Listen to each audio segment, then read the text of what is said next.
भाजपा आमदार महेश लांडगेंनी पुन्हा एकदा अजित पवारांना थेट इशारा दिलाय। गेलोस तुझ्या वाकड्यात, आता बघतोय काय करतो, असं म्हणत लांडगेंनी अजित पवारांवर हल्लाबोल केलाय। तर महेश लांडगे मोठा माणूस आहे असं अजित पवारांनी म्हटलंय।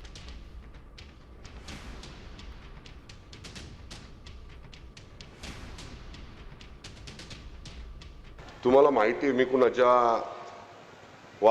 वाकड्यात जात नाही, माझ्या वाकड्यात कोण गेलं तर मी त्याला सोडत नाही। अरे बघू तरी तुझ्यात किती ताकद आहे। गेलो आम्ही वाकड्यात, आता बघू काय करायचे ते बघू ना। अरे आम्ही नम्र आहोत, बळच काढतात। तुम्हाला अख्ख्या महाराष्ट्राला माहिती आहे, मी जर कुणाचं ठरवलं तर त्याचा कार्यक्रमच करतो। अरे तू कार्यक्रम करतो तर आम्ही काय बांगड्या घातलं? अरे तो मोठा नेता आहे, मोठ्या नेत्याने छोट्या नेत्याला एकेरीच बोलायचं असतं। तुला माहिती नाही, आपण आपल्या मुलांना किंवा खालच्या गडी माणसाला अहो या बसा पाणी आणून देता का हो, असं नाही हे पाणी आणून दे। त्याच्यामुळं त्याला तो मोठा असल्यामुळे तो अजित पवार त्याला चिल्लर वाटतोय म्हणून तो एकेरी उल्लेख करतोय।